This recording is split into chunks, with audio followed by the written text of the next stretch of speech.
It began with a whisper.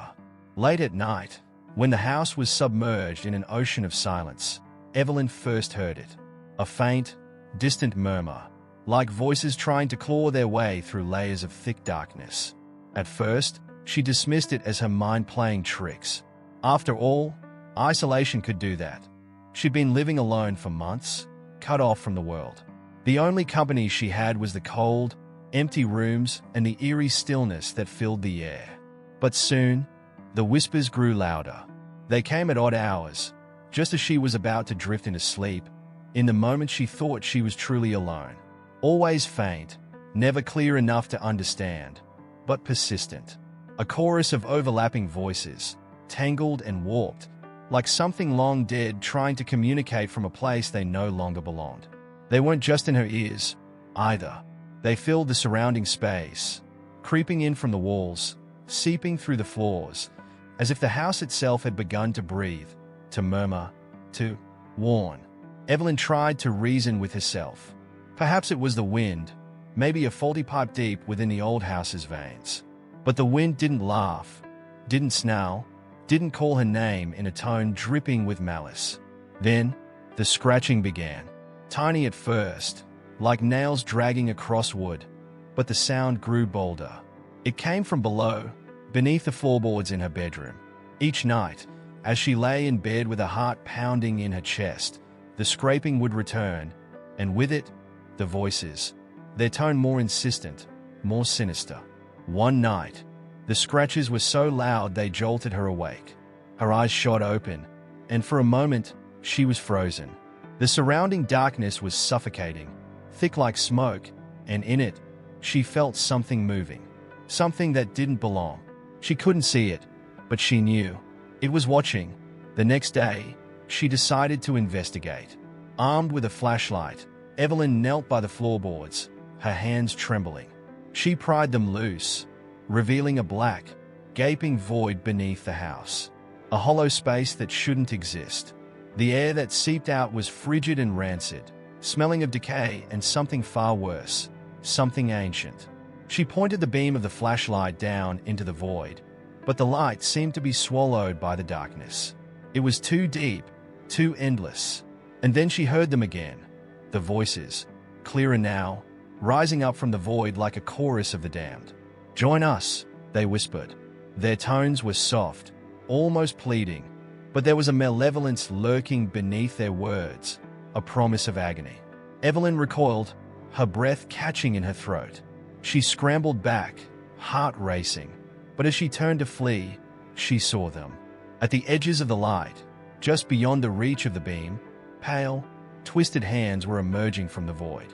Dozens of them, fingers blackened with rot, nails long and sharp like talons. They stretched upward, clawing at the air, desperate to break through the barrier between their world and hers. She slammed the floorboards back into place, her hands shaking violently. The scratching stopped, but the voices didn't. They continued, now more insistent, demanding, gnawing at her sanity. "You cannot hide," they said. "We are coming." From that night on, the house became a prison. The walls seemed to pulse with dark energy, and the air felt heavy with unseen eyes watching her every move. No matter where she went, the voices followed. They filled her ears during the day, mocked her in her dreams, and whispered of horrors beyond comprehension. It wasn't long before she began to see things. Shadows moving just at the edge of her vision, fleeting figures standing in corners, disappearing the moment she turned. They grew bolder, biding their time, waiting for the perfect moment to claim her. But the worst was the night she realized the voices weren't just in the house. They were inside her. The realization hit Evelyn like a freezing wind slicing through her soul. The voices weren't just around her. They were inside her head, whispering directly into her thoughts, crawling into the deepest corners of her mind where her darkest fears festered. She could no longer tell where her own thoughts ended, and the voices began. Their words, once a distant murmur, now slithered through her consciousness with chilling clarity. "Asterisk, you belong to us. You always have. Asterisk." She screamed.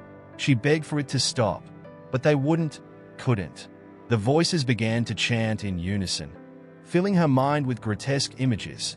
Images of blood, bone, and suffering. Bodies twisted beyond recognition. Faces frozen in screams of eternal agony. The longer she resisted, the more vivid the visions became, until she could feel it.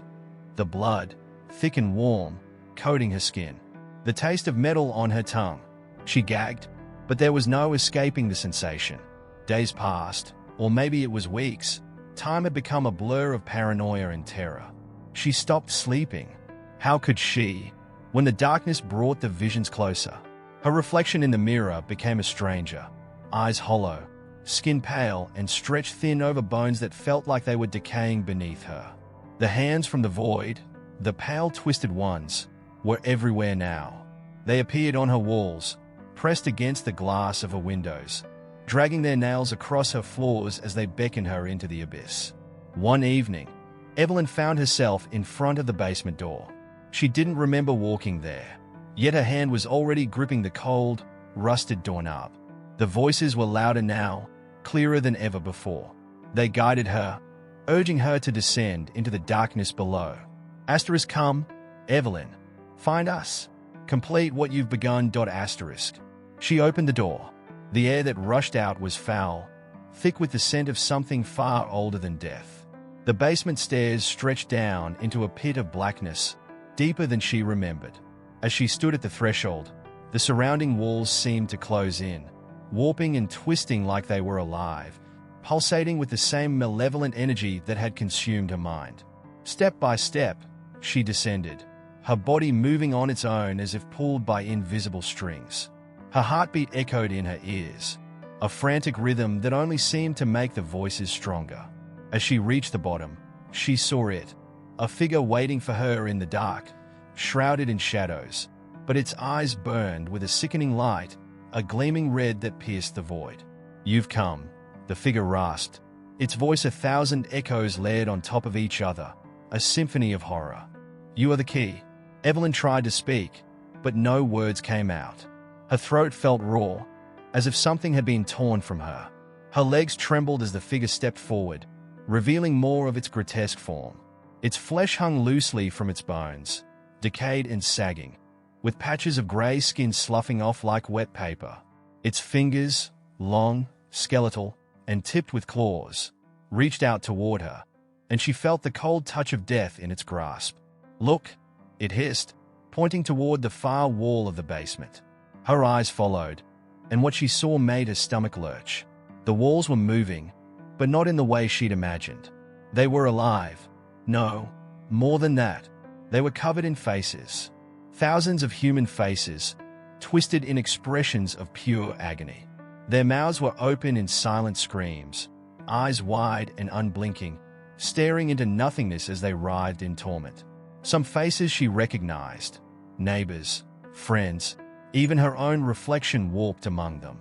The void hungers, the figure said, and you will feed it. Suddenly, she felt it, the pull, stronger now, dragging her toward the wall of screaming faces. Her legs buckled as an invisible force yanked her forward, and she clawed at the ground, desperate to stop. But the more she fought, the harder the force pulled, dragging her closer, closer.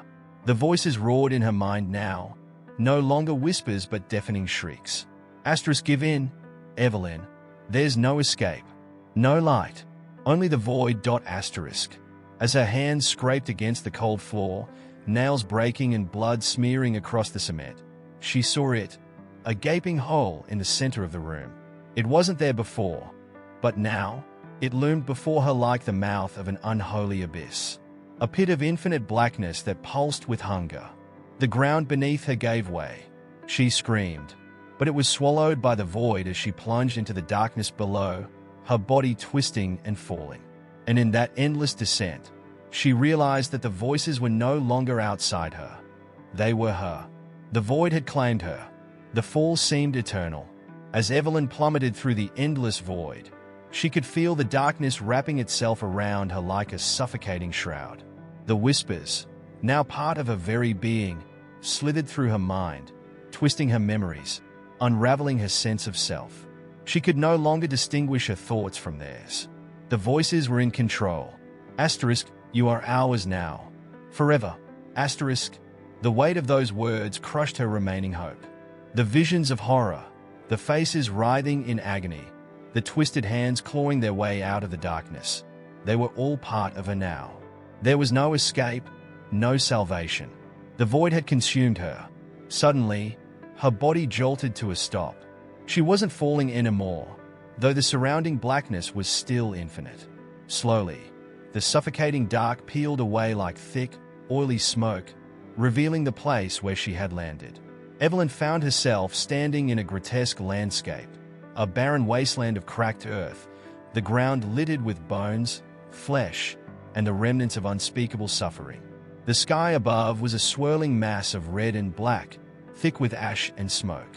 Twisted figures wandered in the distance, barely human, dragging their mangled forms through the desolation. Their moans echoed in the air, a symphony of eternal torment that made Evelyn's blood run cold. Before her, a figure emerged from the shadows. It was the same decayed creature that had spoken to her in the basement, but now it towered over her, its grotesque form even more horrifying up close. Its hollow eyes glowed with an otherworldly light, and its skeletal grin stretched impossibly wide, as if it reveled in her despair. "Welcome to the void," it rasped. "This is where all souls come, eventually. This is where the voices are born, where they feast on the living." Evelyn's chest tightened, her breath shallow and ragged. She tried to speak, to beg for mercy, but the words died in her throat. There was no pleading with the void. There was only submission. The creature stepped closer, its presence suffocating, as if the very air bent under its weight. "You are the key, Evelyn. The doorway. You've opened the gate, and now you will serve." Suddenly, the ground beneath her feet began to tremble, the surrounding air vibrating with an unnatural energy. From the cracks in the earth, more hands, those same pale, decaying hands, began to emerge, grasping at her legs, her arms, pulling her down toward the pit that was opening beneath her. She screamed again, but the sound was swallowed by the abyss. Her body was dragged toward the pit, her skin tearing as the hands tightened their grip. The void was pulling her deeper, deeper into its heart, where no light could ever reach. And then, just as she was about to be swallowed whole, everything went still. The voices, the hands, the void itself, all paused in eerie silence. In the deafening quiet, Evelyn heard one final whisper, softer than the rest but more terrifying in its certainty. Asterisk, "You were never alone." Asterisk, and at that moment, she understood. The void wasn't just a place. It wasn't some distant hell. It had always been inside her, growing, festering, waiting for the right moment to consume her completely. She was never fighting it. She was asterisk it. With a final, brutal tug, the hands pulled her down into the pit, and the void closed over her, sealing her fate forever. There was no light. There was no escape. Only the void, and the voices, her voices, continued to whisper, waiting for the next soul to fall.